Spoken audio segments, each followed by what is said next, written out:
Now, we have to check for the terms in an arithmetic progression. So we have to see if certain terms are actually in an arithmetic sequence given to us. So we must determine whether minus 19 and 2 are the terms of the arithmetic progression whose first three consecutive terms are 17, 13, and 9. So the rule of thumb is that if the if you actually find out that minus 19 is gives you a term that is an integer, that means that it is in the arithmetic progression, because obviously the term number n must always be a natural number, basically an integer greater than 0. So we have been given the first term, which is 17, and obviously the common difference will be the difference between two consecutive terms, so 13 minus 17, which is minus 4, and the term that has been given to us is 19.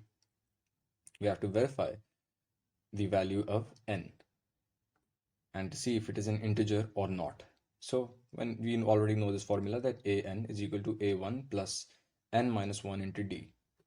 So an, the value that is being given to us is minus 19.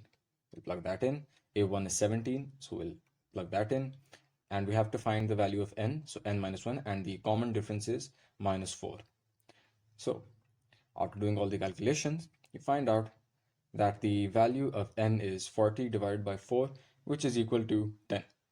And 10 is an integer, which means that indeed minus 19 is a term in this arithmetic progression. And it is obviously the 10th term.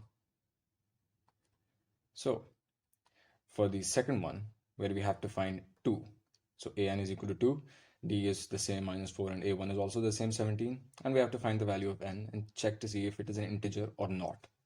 So we'll use the same formula, plug in a1 over here, 17, an, what we have to find is 2, we'll plug that in an, and d is equal to minus 4, so we'll plug that in, and we have to find the value of n.